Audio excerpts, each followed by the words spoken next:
I am caught in a bad romance, and I'm here to tell you about it. No, not the Gaga kind.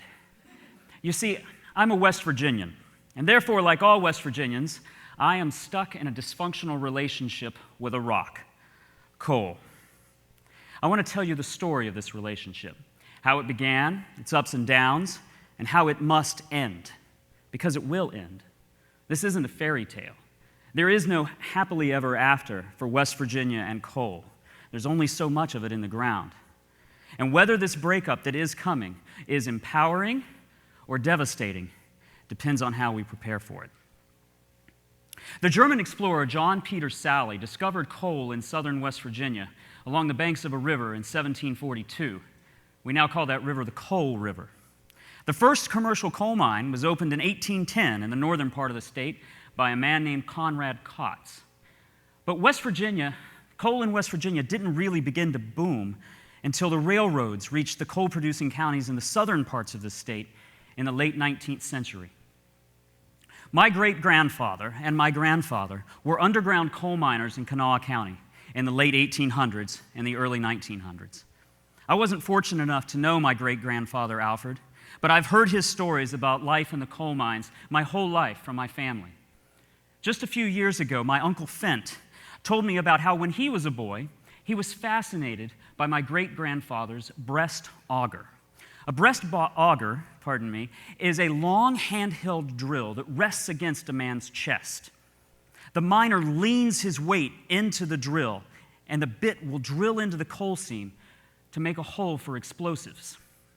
So my great-grandfather would get down on his knees, lean his weight into the mountain in the dark, drill a hole, fill it with explosives, light the fuse, and retreat, and pray the mountain didn't come down on top of him. This was how he fed his family. He risked his life for coal, and over the years, too many West Virginians have given their lives to coal. As a West Virginia growing up, I was indoctrinated into coal from a young age.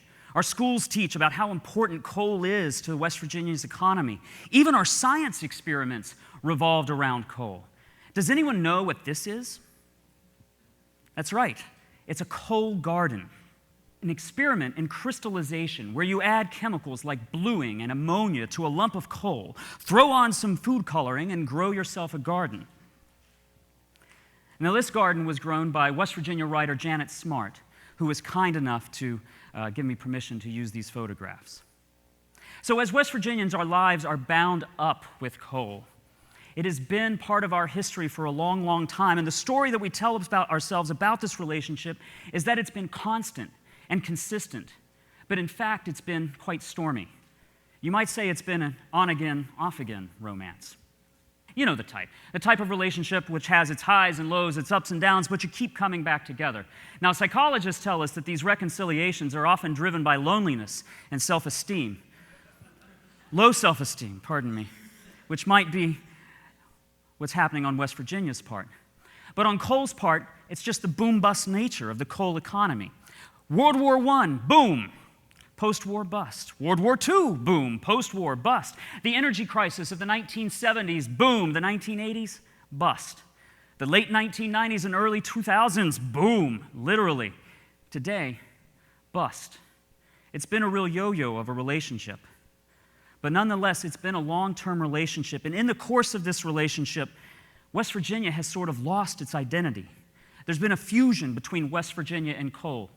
Indeed, the coal industry's theme song for the past 3 decades has concluded with the refrain, "Coal is West Virginia." Coal is West Virginia. Indeed, Congressman David McKinley from West Virginia's 1st Congressional District loves to say, coal is West Virginia and West Virginia is coal. Coal is West Virginia, as if West Virginia has no identity separate from coal. Scholars have pointed to industry's use of this phrase as part of its ongoing campaign to oppress political opposition to the destructive effects of coal in order to maintain and reinforce the centrality of coal to the identity of the state and to its local communities. But this sort of identity fusion is not healthy. You might call it a destructive relationship where one party consumes the other. It's the sort of thing that will work where one party in the relationship has low self-esteem. But it's not healthy.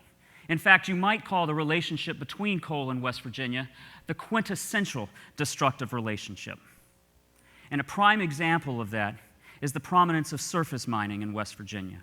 Now, surface mining has a long history in West Virginia, dating back to 1916.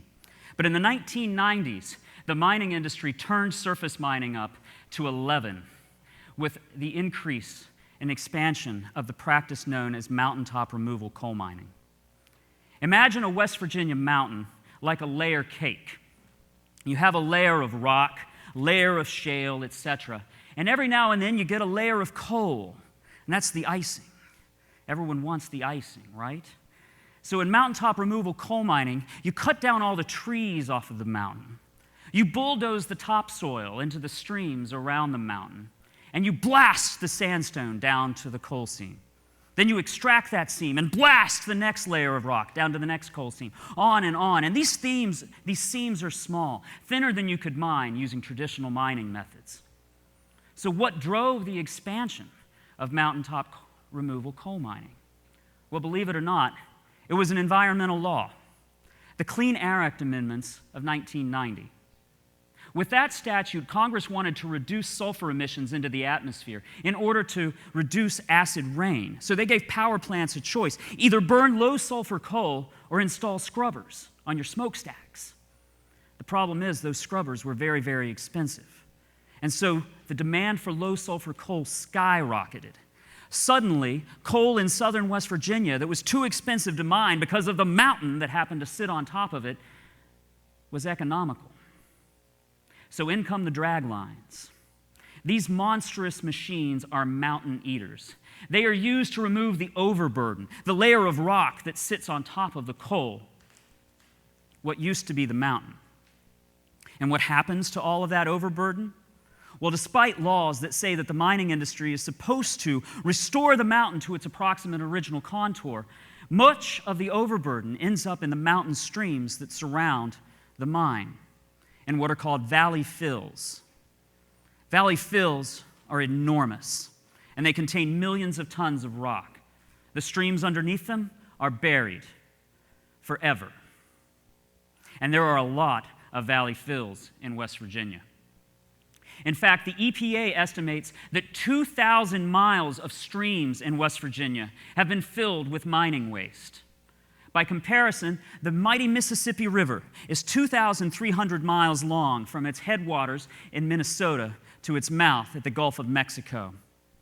In other words, if you were to take every valley fill in West Virginia and line it up end to end, you could almost bury the Mississippi River. And what are the results when you bury 2,000 miles of stream with mining waste? They are not good. The water chemistry is so out of whack that species that should be found in these streams downstream of valley fills have been completely extirpated. Downstream areas are choked with sediment. And when you remove all the trees from a mountain, compact what soil is left, and then fill the streams that should drain the area with waste, what do you think will happen? Flooding. Communities in southern West Virginia are constantly battling flooding, resulting from mountaintop removal coal mining. But the relationship between coal and West Virginia is not only destructive, it is toxic as well. Literally. Miles and miles of stream in this state run orange from acid mine drainage, a legacy of decades of unregulated mining. But toxic discharges are not isolated to the bad old days. Even today, when the coal industry complains about how heavily regulated it is, it still finds a way to create perpetual toxic discharges. For example, mountaintop removal mines throughout West Virginia are polluting its streams with selenium. Selenium is a metalloid that is found in coal and in the rock strata above and below the coal seams. It is an essential nutrient in small doses. In fact, it is probably in the multivitamins that many of you all took this morning. But in slightly higher doses, it is toxic to both humans and aquatic life. And because it is found in the rock above and below the coal, guess where it winds up at mountaintop removal mines? In the valley fills. Water, rainfall, flows through the valley fill, oxidizes the selenium, and discharges it into streams below the fill. So in essence, valley fills throughout this state have been turned into perpetual selenium discharge machines. And what does this selenium do? It is a bioaccumulative toxin that builds up in the food chain and causes reproductive failure among fish and birds. Now, for example, the Mud River Reservoir is a man-made recreational fishing area in Lincoln County, West Virginia. It happens to be downstream of one of the largest surface mines in the state. 22 square miles of mined land, much of which drains into the Mud River, which is dammed in more ways than one to form the Mud River Reservoir. This is an image of a fish larva that the West Virginia Department of Environmental Protection collected from the Mud River Reservoir. This is a healthy larva. Now here is another fish larva collected from the Mud River Reservoir. Note the scoliosis-like curvature of this fish's spine. This birth defect will cause this individual to die before it reaches adulthood. Here's another fish found by the West Virginia Department of Environmental Protection in the Mud River Reservoir. Let's call him Blinky. This poor fellow has 2 eyes on one side of his head. Experts tell us that these deformities, the curvature of the spine, the eyes in the wrong location, what's called yolk sac edema, all of these effects on fish in West Virginia are being caused by selenium poisoning. Now, another example of the toxic nature of the relationship between coal and West Virginia showed up in Dunkard Creek in the northern part of the state in 2009. In September of that year, a fish kill of massive proportions occurred. Thousands of individual fish, salamanders, and mussels died. Over 160 species of animals were involved. Those aquatic creatures that were fortunate enough to have legs, like salamanders, were seen crawling out of the creek. Critters that could swim, like the fish, sought refuge in tributaries to Dunkard Creek. Those not fortunate enough to have legs or to be able to swim, like mussels, and the 14 species of them found that previously were found in Dunkard Creek, were eliminated. The cause of this fish kill was determined to be a bloom of golden algae, an algae that produces a potent toxin, but is typically not found in mountain streams. It is found in brackish waters and in salt waters. So what is a saltwater algae doing in a West Virginia stream? That part of the puzzle hasn't been figured out yet. But it is clear that conditions in Dunkard Creek were ripe for golden algae because of discharges, including coal mine discharges from underground mines that included high concentrations of chlorides in excess of the water quality standards that created conditions favorable for a golden algae bloom.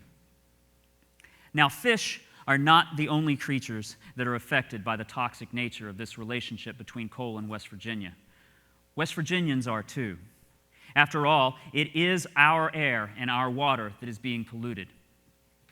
Community health studies, nearly 24 of them, have established that living near a mountaintop removal mine is not good for your health.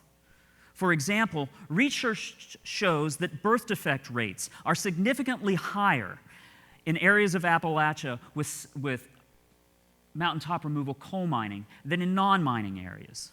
Now, what is the industry's response to these studies?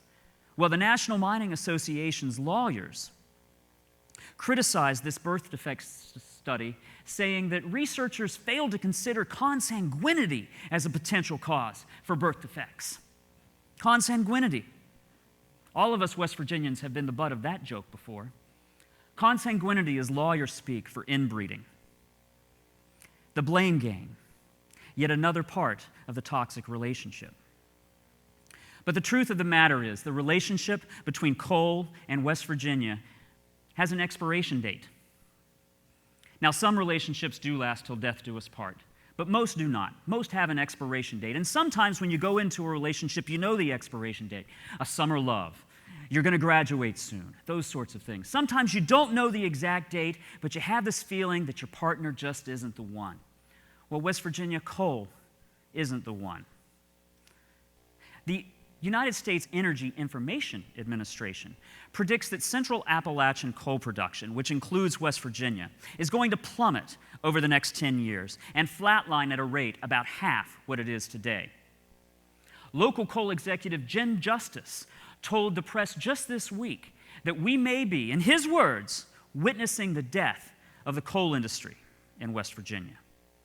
And late last year, the third largest coal company that conducts surface mining in West Virginia, as part of a settlement agreement, agreed to stop large-scale surface mining in West Virginia, retire one of its draglines immediately, retire another by 2015. That leaves just one dragline left in the state. This relationship has an expiration date. But one of the things that keeps parties in a relationship beyond its expiration date is the perceived cost of loss. How much is this going to hurt to break up?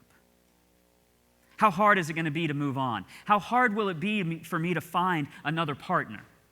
Well, that is the question for West Virginia. But can we move on from coal? Of course we can. For example, we heard this morning from Sarah Halstead, who has a plan to reboot West Virginia's economy, and it sounds like a good one. We also need folks like Chris Ura, seen here giving his own TED Talk, probably a bit better than this one. He is the 32-year-old founder of Sustain You, a sustainable clothing company dedicated to the rebirth of American textiles in a sustainable way. Where is he headquartered?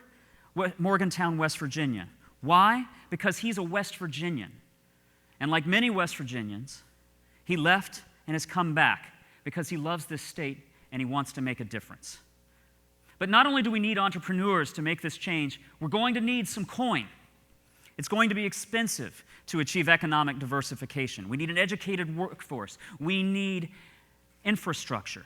And the good folks at the West Virginia Center for Budget and Policy have a plan. It's called the West Virginia Future Fund. It's structured on a 1% severance tax on resource extraction like coal and natural gas, and will pay for the economic development, education, and infrastructure that we need. But West Virginia has a lot to offer.